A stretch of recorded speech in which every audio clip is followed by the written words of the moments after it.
Hey everybody, it's Tuesday, it's 3 o'clock. That means it's Tech Tuesday. Welcome and thanks for joining the broadcast. Today I'm going to be talking about the first 100 days of the Biden administration and what US Telecom is asking as far as focus during that time. I'll be right back.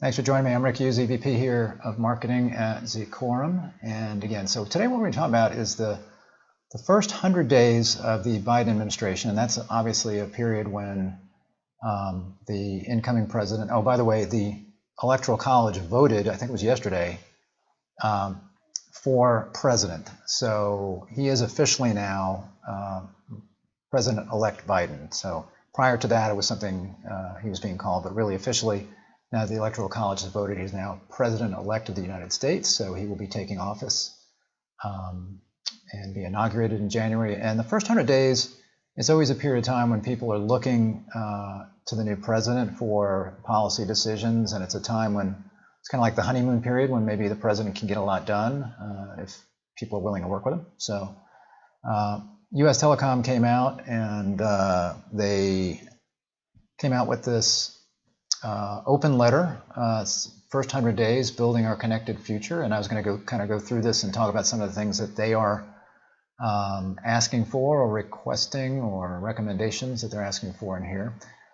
You can see right here the letter from the president of the US Telecom, so an open letter of President-elect Biden and the 117th Congress. So it's also obviously for Congress because they're going to be having to get involved in a lot of this as well.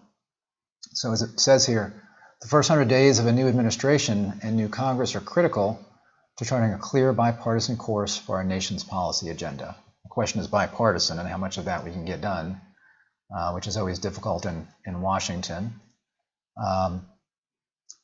It's our sincere hope that our work ahead can prove a unifying turning point for the United States, one that includes a constructive and collaborative dynamic between the public and private sectors. So again, US Telecom, their members are going to be, phone companies primarily, lots of phone companies, those providing broadband. So they're looking at this from their perspective, but a lot of what they want to do is the same kind of things that anybody that's interested in broadband or providing broadband services or providing products or services to the broadband market, the same kinds of things that they would be interested in as well. And again, this is the open letter here. You can download, copy the PDF.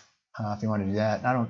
If you're on a phone, you may have a hard time seeing the URL here, but if you search for US Telecom and first 100 days, just Google that, and you will be able to find this document there. So we'll go through a little bit of this here. I'll go through the whole thing and talk about some points. So first, they're looking for 1.8 trillion private sector investment in US broadband, or I guess they're saying that's what we can expect. So they're saying finish the job of connecting every American, and there's been a lot of focus on this in the past administration with the FCC and everything they were doing. We had Connect America Fund prior to that, and then we had the RDOF, or Rural Development Opportunity Fund, which they just finished the auction for that. So there's been a lot of focus on broadband. So this will be, they're saying finish the job, continue doing what you're doing. And as they say here, from COVID relief to budget decisions, take bold, decisive action to finish the job, connecting every American home, business, and anchor institution to U.S. broadband infrastructure, particularly amid a global pandemic, which is, we've really seen a big focus on that because of the pandemic and increased broadband usage, more people at home, more kids learning at home. The fact that an estimated 18 million American homes do not have broadband access is unacceptable. And of course, this is always based on, as I've said before, this is always based on the definition of broadband, which has been going up. So broadband used to, if you had 200 megabits per second, you were thought to be in good shape. Even 1 megabit per second at one point, when people thought, wow, I could have a T1 kind of speed at my home, everybody's like, that's amazing, right? But that's not nearly enough now. So the definition of broadband keeps going up.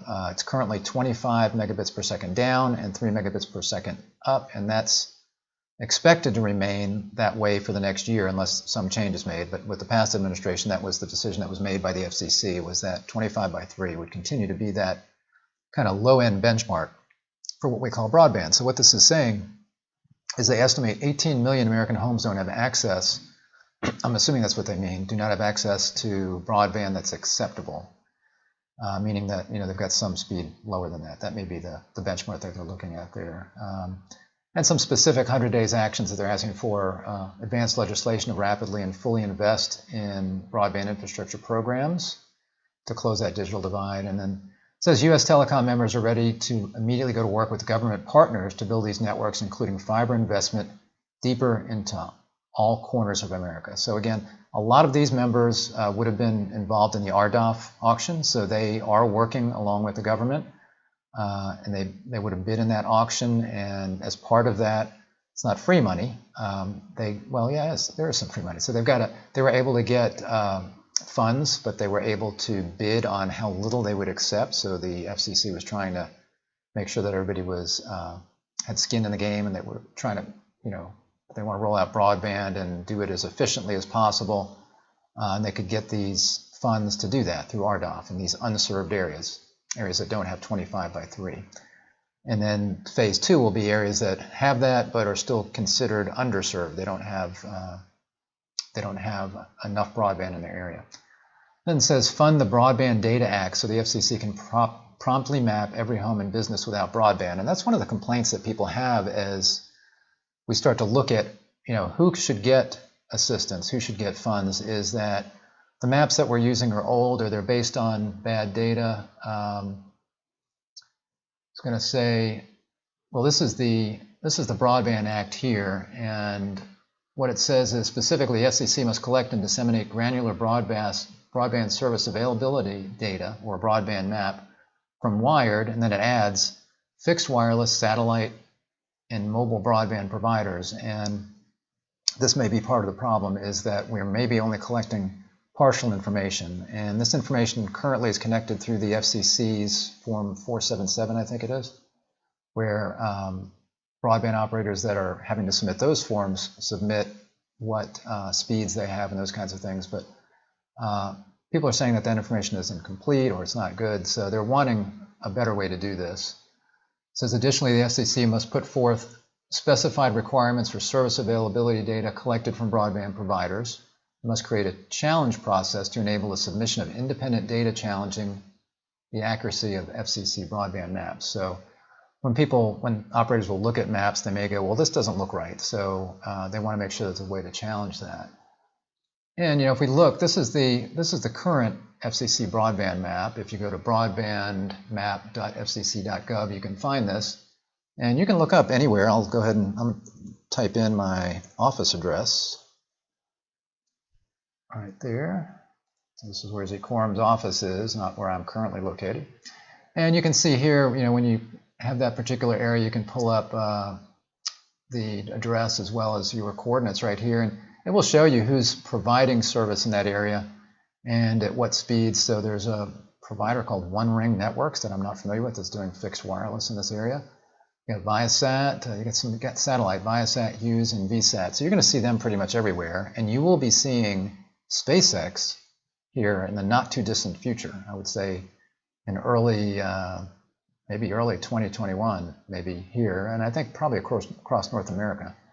They will start to be a player because they've already got enough low Earth orbit satellites up there to provide some limited service, and they're going to be launching like 60 at a time.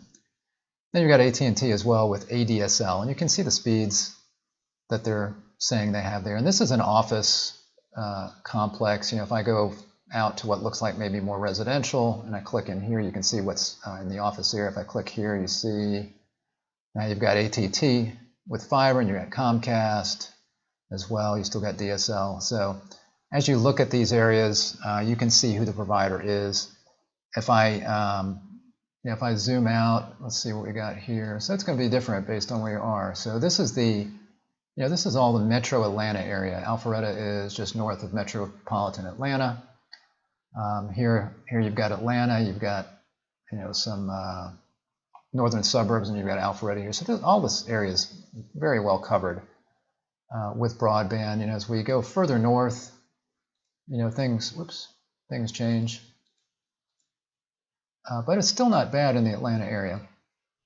So if I look at, some of these areas up here north, this is right on the border. And yeah, here you see we've got DSL. So right here on the board, we've got basically DSL at 100 megabits per second. Looks like the fastest that we have, and that's from Telephone Data Systems right there. I go just over the border right here. Again, I've got, it's just showing in this particular area, I've just got satellite. Now, is that true or not? We don't know. There could be an incumbent telephone company or a cable company or somebody that's providing broadband there. And there is there's a little, you can report an error here, but it doesn't really let you as an operator, as far as I can tell, add yourself if you're saying that you provide service there. I mean, you can rename a place, you can fix a location, remove a place, that kind of thing. It's something else. But it always looks the same. It always brings up a map with a pin that you can then you move over to your location and do something with. So I think there needs to be a better map. I think we need to see that. So that's one of the things that's in that bill that they're talking about to invest in that. Let's say ensure broadband workforce continues to be designated as essential workers with ready and reliable access to PPE. So I would say that definitely, we've seen in the pandemic, broadband is very important during a pandemic as people have to work from home, and I mentioned kids doing school from home.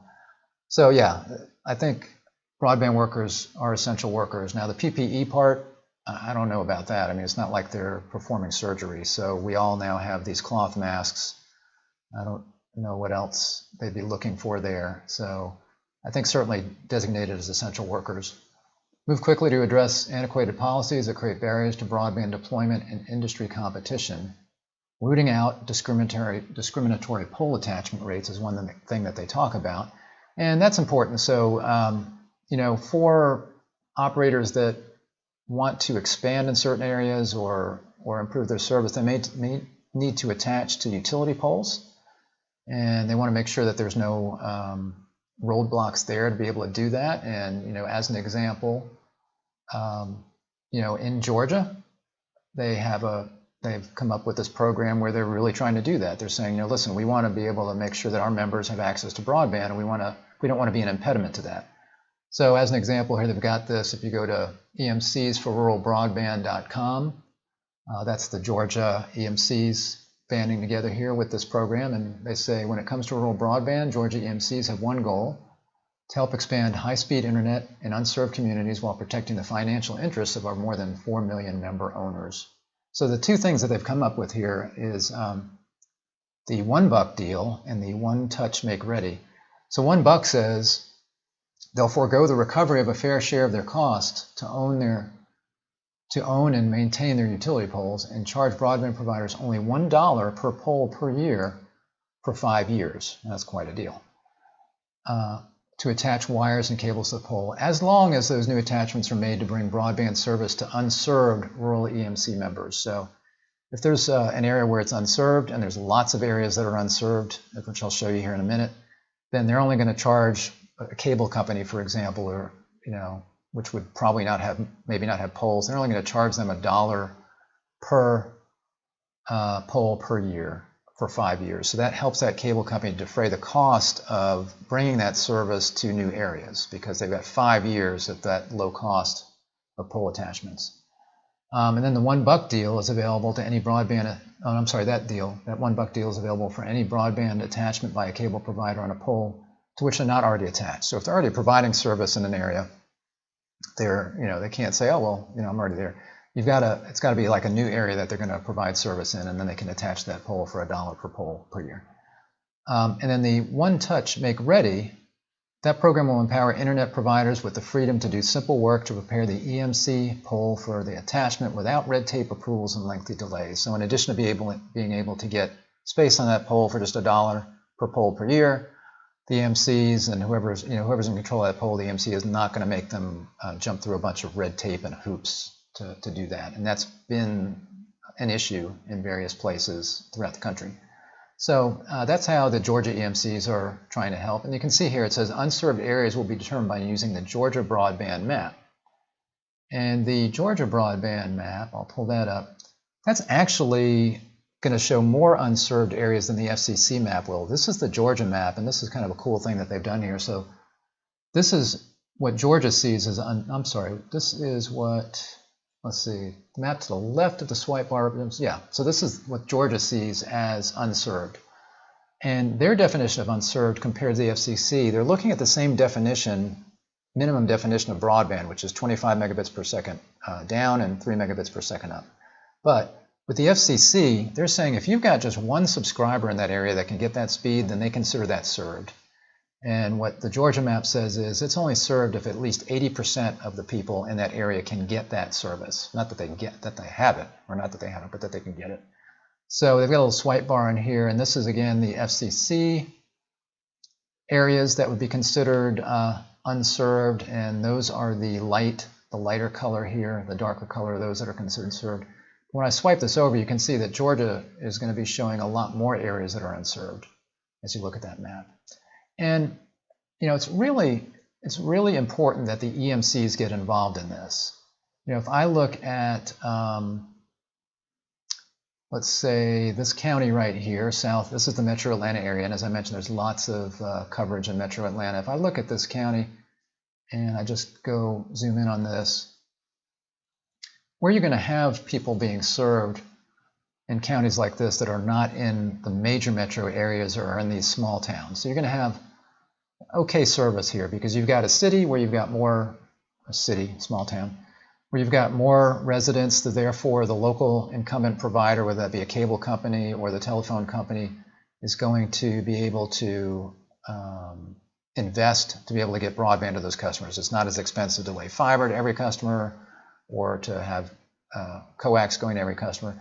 But what you've got are these vast areas in between in some of these counties where it's kind of unserved. Now, again, we're looking at the FCC map. If I look at the Georgia map, it's showing, I'm sorry, this is the FCC map because it's showing more areas served. So these areas that are close to the metro area, there might be, you know, a small number of customers that can get access to that service, but not 80%.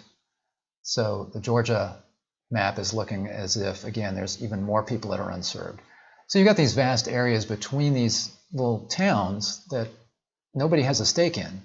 You know, there might be the local phone companies out there, but again, it's really expensive for them. So phone companies are trying to partner with EMCs because of the pole attachments, those kinds of things. So the EMCs are in a really good position to either be able to provide the service themselves, and a lot of them are now looking at that. In fact, the RDOF auction that I mentioned, there was a consortium of 100 or so EMCs that participated in that auction that won funds, and there were some other EMCs that participated just under their own name. So EMCs are getting involved. Either they're partnering with, for example, a local telephone company. I know Windstream in Georgia is partnering with some EMCs to be able to get broadband out to these areas in between these towns, and then the EMCs in some cases are doing it themselves because basically these are their customers, they've got the poles, and a lot of them are already familiar with fiber, maybe from doing electric meters, monitoring that kind of stuff, or doing a power grid. So they're in a really good position to do it. So it would be smart, it would be incumbent on the incumbents in the area to work with the EMCs if they can, because the EMCs are going to do it themselves if nobody else does, because these are their customers and these are the folks that are being left behind right now here in rural areas of America. What else do we have here? So decisively reject any proposal that would treat broadband networks like a government utility. So I think what they're saying there is, these again are telephone companies, so they don't necessarily want municipalities getting into the business because that would be a competitor to them. So, but of course, if in that municipality, in these small towns, if the telephone company is not stepping up, then the munis decide they need to get into the business. So that's something. Again, they need to partner with these municipalities, or they need to step up to the plate and do what they can to improve service in some of these towns so that the government utilities, or government utilities or government munis don't get into the business. Immediately halt DoD plans to establish its own commercial 5G network or select a single gatekeeper for its communications. And that's referring to this right here. So there was a defense spectrum sharing request for information. So the DoD put out this request because they're interested in 5G for their own purposes. And in fact, the Department of Defense gave up, or they're willing to share spectrum, the CBRD, or excuse me, Citizens Broadband Radio, CBRS. system, they're doing dynamic spectrum sharing. So the government has their Navy ships and radar systems that they're sharing that spectrum now with others that are using that for fixed wireless with 5G. But the government is looking at, they want to make sure that they have access to this technology as well. So they were seeking information on solutions and alternative approaches to enable dynamic spectrum sharing within the department's currently allocated spectrum, with the goal of accelerating spectrum sharing decisions and 5G deployment. So this would be on top of, let's say, the CBRS spectrum that's already been shared. And then here, I think this is the one that was getting people kind of antsy. It says, how could the DoD own and operate 5G networks for its domestic operations? What are the potential issues with DoD owning and operating independent networks for its 5G operations? So this was read as the government getting into the 5G business, so I think that's what they're referring to there. Continue to work shoulder to shoulder with us to advance our nation's security and prosperity by quickly repurposing for consumer use as much government spectrum as possible through battle-tested, innovative auction processes led by the FCC. And again, that's referring to CBRS, that was just that spectrum sharing, and that auction just went through, and they want them to continue working on that. And then we've got another section here on the Universal Service Fund. Closing the digital divide requires reimagining that, and that's true. So tackle broadband affordability, starting with our kids. They say we can start with the 17 million school-age children who have no broadband connection at home. Again, this has been really shown to be a problem with COVID. And the shared declaration that no child in America should have to sit in a fast food parking lot to learn. And again, that's related to kids that suddenly found themselves at home with no broadband access, and they'd have to go, again, sit in a fast food parking lot and connect to Wi-Fi. Or in some cases, the school district set up school buses and put Wi-Fi in those so the kids could drive around or drive up to a school bus that had Wi-Fi in it and do their homework. Announce a commitment to more broadly share responsibility for universal service in America. It continues to be funded via an assessment imposed solely on telephone customers. That's a really good point. So the Universal Service Fund's been around a long time, and its purpose was to make sure that we could get telephone service to every area of the country. So it's that fee that you see on your bill, and you see it there, and it goes into a fund, and that fund is used to help, in the beginning was used to help provide phone service everywhere in the country, but now it's being used to help provide broadband. Those RDOF funds that I was talking about that are going to broadband providers to help provide service in rural areas, that's coming from the Universal Service Fund. But the funds themselves are collected on your phone bill. So they're saying here there needs to be more sharing of this burden because that USF fee, or the percentage of that, keeps going up. So the phone companies are having to pass on a bigger and bigger percentage on your phone bill for USF. So they want to distribute that a little bit. They say universal broadband is too important to our nation to be funded by one set of customers.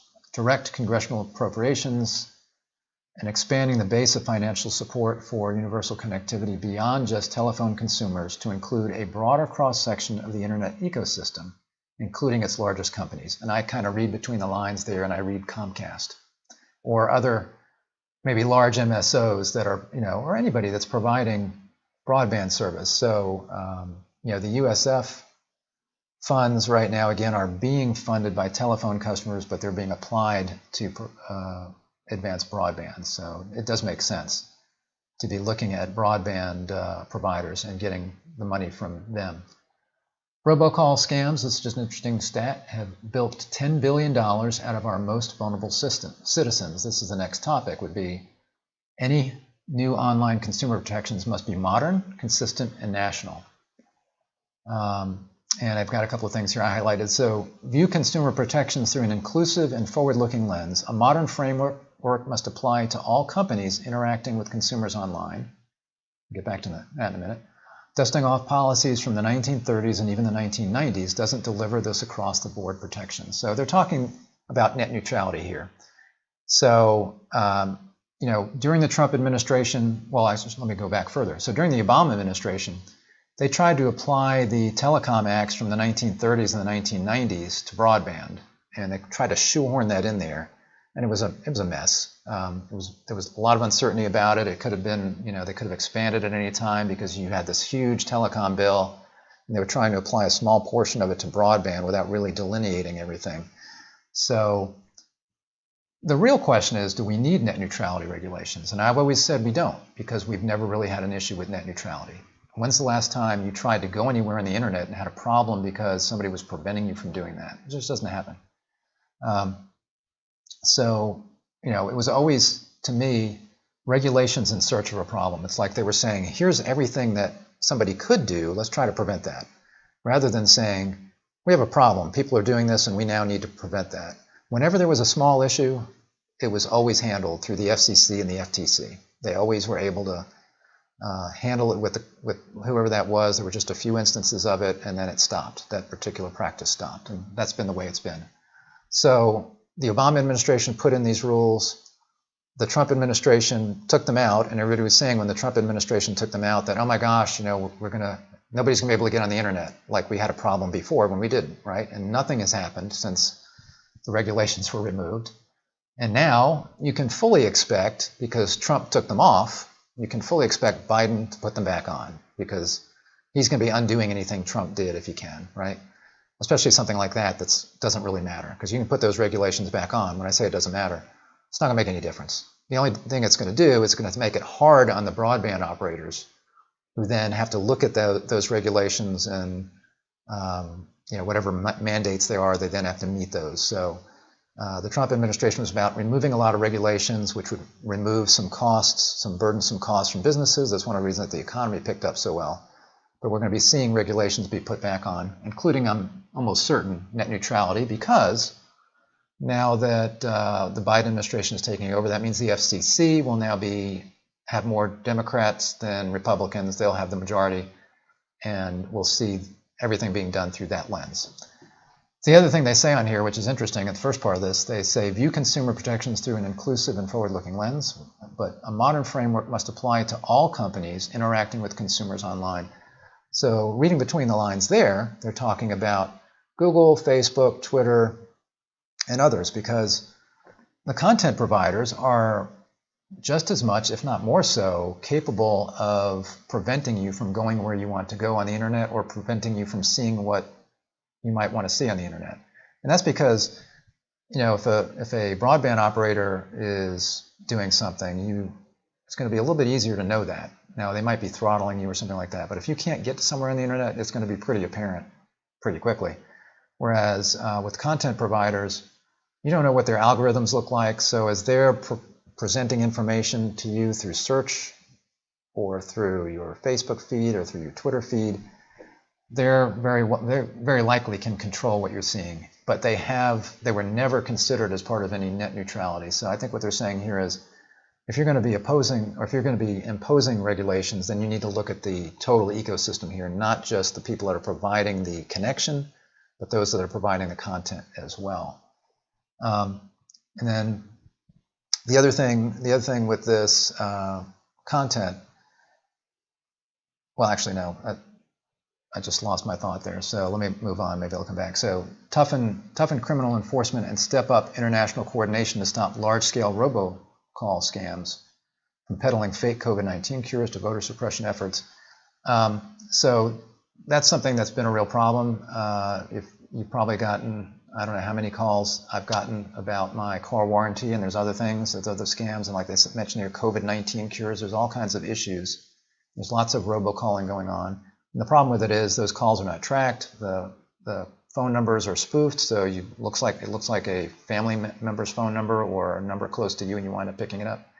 I did a Tech Tuesday a couple of weeks ago about Stir Shaken, which is something that the FCC is implementing and asking telecom companies to work with them on in order to be able to stop robocalling, or at least be able to track the calls and to be able to make sure that when you look at your caller ID, the number that's there is actually reflecting the originating number and not a fake number, and so that we can also go back and track those. So look for that Tech Tuesday a few weeks ago. In fact, when this is over, I'll go ahead and post a link to that in the comments there. So that's one of the things that they're looking at.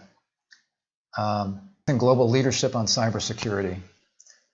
The U.S. is far and away the #1 global target of cybersecurity threats. That's true. In fact, there were a couple of stories recently about SolarWinds, which is a IT software that's in all kinds of companies that was hacked by the Russians or Russian entities.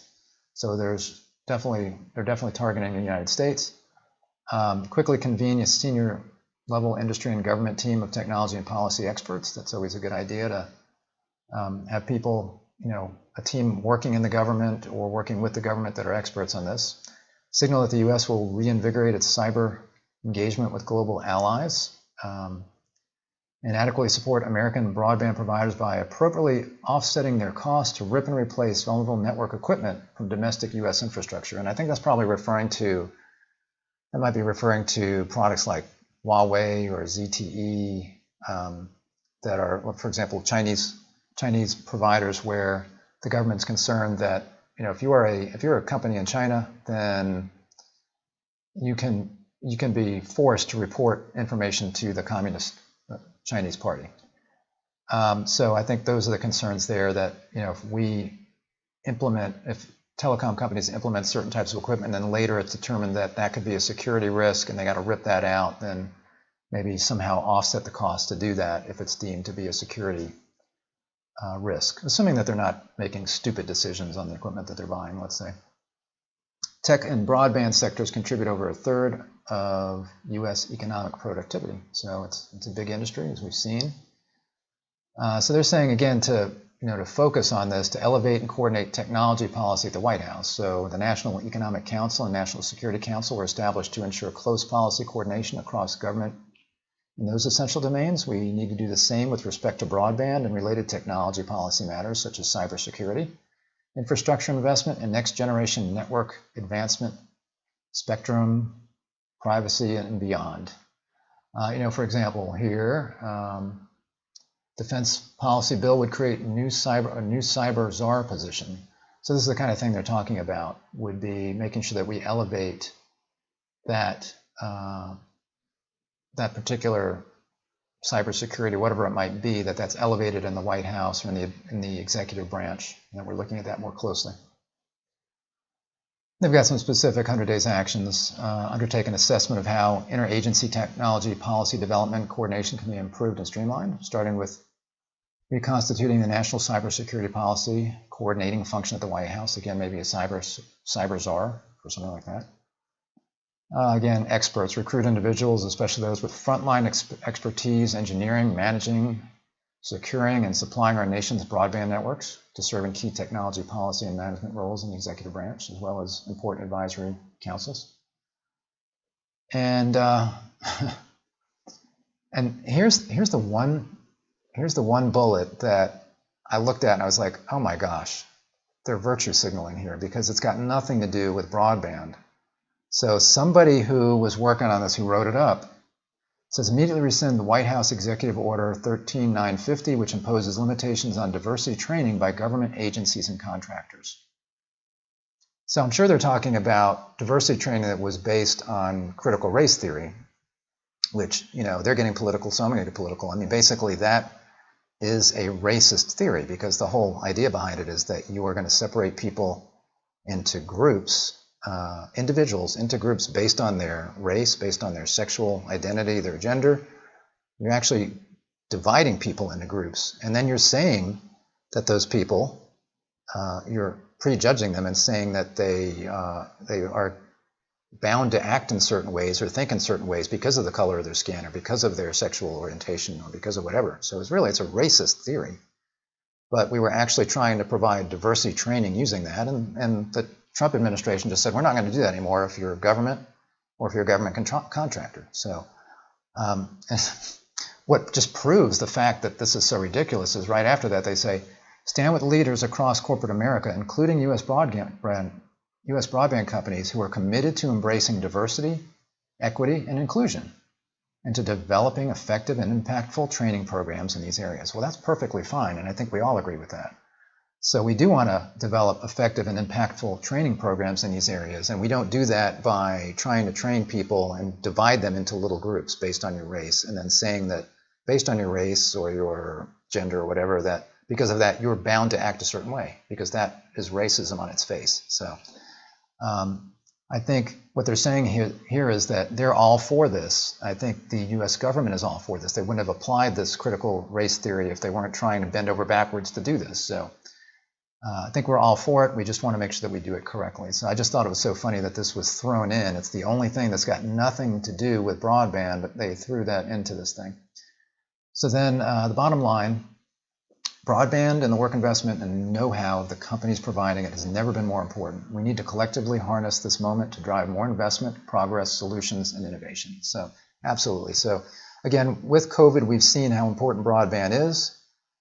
There's been no doubt about that. The previous administration, even prior to that, was taking great steps to try to improve broadband, again with the CBRS spectrum and looking at ways to free up spectrum for 5G.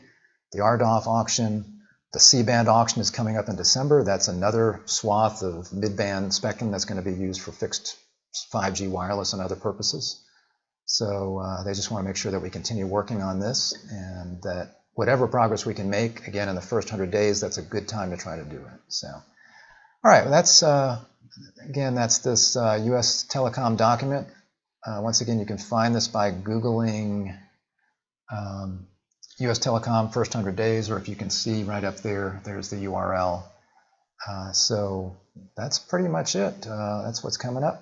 Going to have a new president starting in January. And at that point, I guess after the inauguration, so I will actually be off for Tech Tuesdays for Christmas week and New Year's week. So I'm taking my Christmas and New Year's vacation from Tech Tuesday, but I hope you will join me after the first of the year. I believe it's January 5th, and I had to postpone. I was going to be talking with someone from Southern FiberNet about IPTV and the IPTV market and the difference between IPTV and over-the-top TV, those kinds of things. So my expert, Mike Figueroa, is going to be on with me on January 5th. I was planning on doing that last week, but we had to postpone that. So hope you can join me then. Again, that'll be first Tuesday in January. For Tech Tuesday, and I will see you then. Thanks for joining me, and I hope you have, in the meantime, I hope you have a great holiday and a great New Year. Thanks. Bye-bye.